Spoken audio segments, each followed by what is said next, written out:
The number 11 has quite a few interesting properties. And the first one that we'll look at is essentially just multiplication by 11. So let's say we have 33 times 11. So essentially the trick here when multiplying by 11 is that we'll take each of these digits here, this 3 and this 3, and we'll space them apart.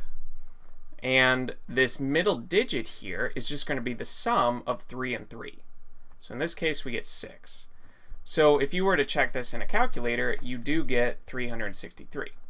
So let's try a couple more examples just so that we can fully understand the pattern here. So let's say we have 57 times 11.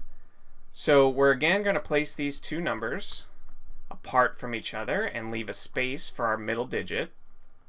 And in this case, we'll add 5 and 7 to get 12. And when you're carrying, we'll put the ones digit here and we'll carry over the tens digit here. So our final answer is 627. And if we do another example, let's say we have 94 times 11. So we'll place our two digits apart from each other with a gap in the middle. And then we add the two digits to get this middle digit. And 9 plus 4 gives us 13. So we'll put the ones place there and carry over the tens place here. So our final answer is 1034.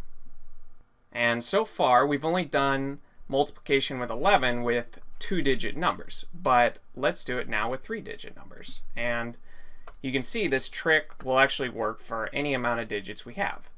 So let's say we have 234 times 11. And we'll again take these two digits on the front and the back and space them apart. And now, since this is a three-digit number, we'll have two gaps in the middle.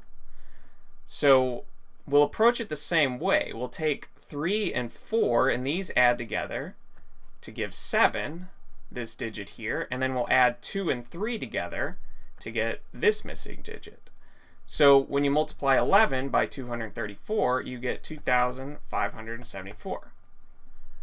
All right, let's do an example with a four-digit number now. So let's say we have 5634 times 11. So now we place the 5 and the 4 at either end, and we'll place three gaps in the middle here since we got to add these two numbers. 3 and 4 makes 7, so that'll be this digit. When we add these two numbers, the 6 and 3, we get a 9. And when we add 5 and 6, we get 11. So we'll place the ones digit there, and we'll carry the tens digit. So when you multiply 5,634 times 11, you get 61,974. So to really test your understanding, let's try multiplying 11 times, let's say, a seven-digit number. So we'll do 714,863,1. So that's 11 times 7,148,631. So we'll approach this in the same way as before, where we'll take our first and our last digits and we'll space them apart from each other.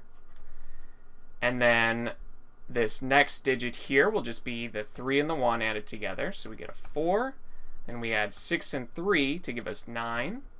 We add 8 and 6 to give us 14. So we'll place the 4 here and carry the 1 over for our next digit.